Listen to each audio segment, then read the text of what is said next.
Les helmintes, ou les vers, sont des métazoaires, c'est-à-dire des êtres pluricellulaires possédant des tissus différenciés. On les retrouve souvent sous la forme adulte à deux sexes, mâles et femelles, sous forme larvaire et sous forme d'œuf.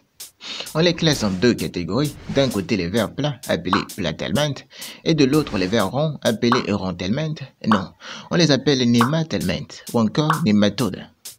Les platelmintes sont classés en deux groupes, les cestodes, qui sont des vers plats segmentés, et les trématodes, eux, sont non segmentés. Ce sont des cestodes qui vont être à l'origine des téniasis, échinococoses et cysticercoses. Les trématodes sont à l'origine des bilargioses et des distomatoses. Maintenant, les nématelmintes ou nématodes. Selon la voie de contamination de l'homme, on distingue les nématodes à transmission orale, les nématodes à transmission transcutanée et les nématodes à transmission tissulaire. Les nématodes à transmission orale, ce sont les ocirrhoses, trichocéphaloses, ascaridioses, trichinelloses, toxocaroses et dracunculoses. Les nématodes à transmission transcutanée, ce sont les ankylostomoses et les angululoses. Les nématodes à transmission tissulaire, ce sont les onchocercoses, l'oaose et les filarioses lymphatiques.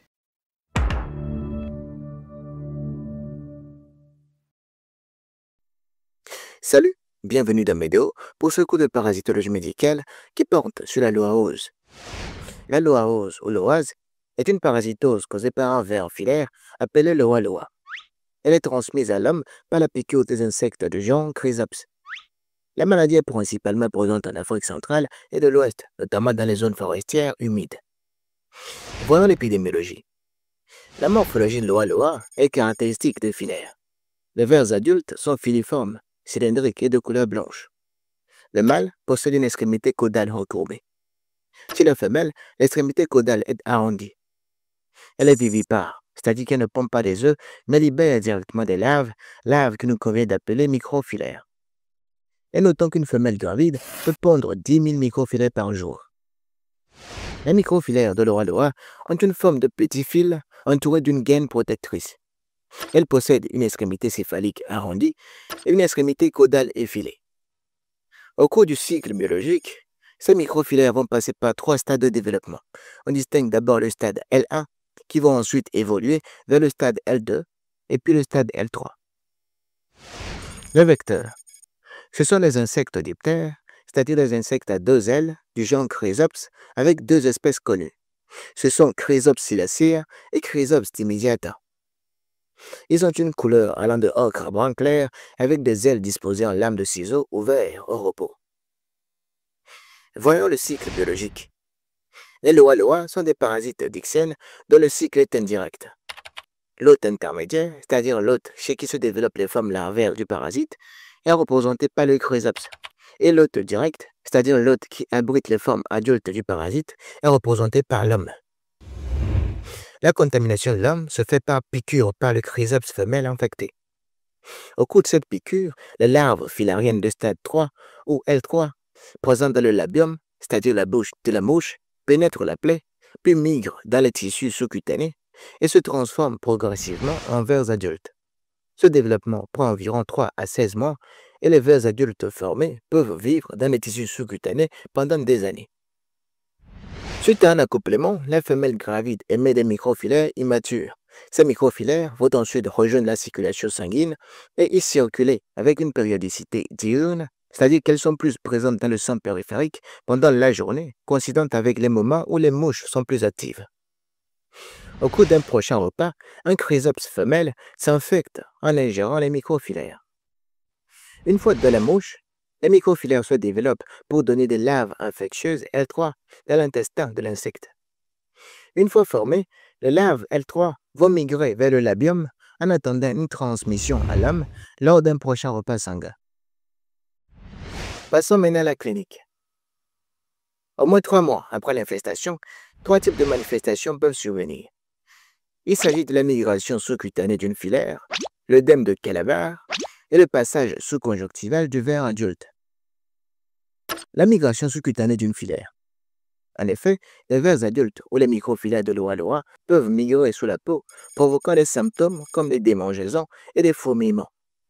Cette migration est d'apparition spontanée, un type de cordon palpable sous la peau, progressant rapidement et disparaissant rapidement.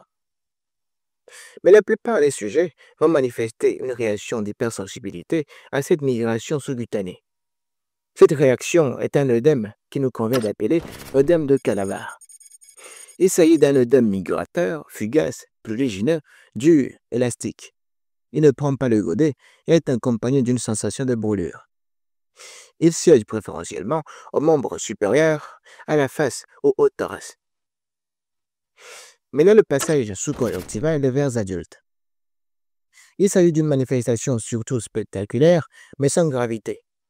En fait, les vers adultes, par un mécanisme qui n'est pas parfaitement décrit, se retrouvent sous la conjonctive de l'œil, c'est-à-dire la membrane fine qui recouvre la partie blanche de l'œil et l'intérieur des paupières. Le ver peut changer d'œil en passant sous la peau au niveau de la racine du nez, et il est facile de les extraire. Les sujets atteints peuvent manifester des signes de photophobie, une conjonctive colorée, des larmoiements et une sensation de corps étranger. La loarose peut se compliquer pour donner des formes neurologiques caractérisées par des encéphalites, des formes cardiaques qui se manifestent par un tableau d'insuffisance cardiaque, des formes rénales marquées par une glomérulonéphrite, c'est-à-dire une inflammation des glomérules rénaux.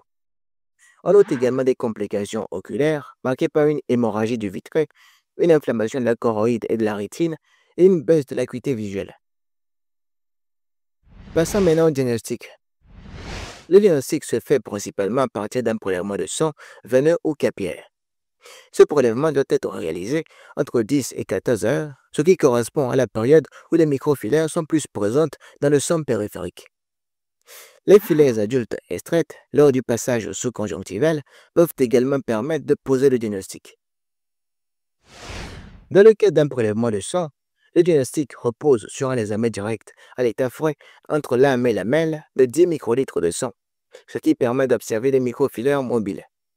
L'examen d'une goutte épaisse, associée à un frottis sanguin coloré au MGG, permet d'avoir des caractéristiques différentielles des microfilaires. Des techniques spécifiques de concentration peuvent être utilisées pour améliorer la probabilité d'observation des microfilaires dans le sang. Il s'agit des techniques de lococoncentration. En fait, les techniques de lococoncentration consistent à concentrer les leucocytes dans un échantillon de sang en se débarrassant des globules rouges dans le but de faciliter l'observation des microfilaires. Pour ce faire, deux méthodes sont souvent utilisées. Ce sont la technique de Hooti-Sang et la technique de Knott. La technique de Hooti-Sang consiste à leucoconcentrer par hémolyse, c'est-à-dire par destruction des hématies, à partir d'une solution de NaCl et de saponine, parce que les globules rouges, plus nombreux, empêchent l'observation des microfilaires. Il faut donc les détruire. Ensuite, une centrifugation permet d'obtenir un culot où se concentrent les microfilaires. Dans le cas de la technique de Knott, la leucoconcentration se fait par hémolyse à partir d'une solution de formol à 2%. Et là encore, une centrifugation va permettre d'obtenir un culot où se concentrent les microfilaires. Voici à gauche la microscopie d'un frottis sanguin sans leucoconcentration et à droite une image après leucoconcentration.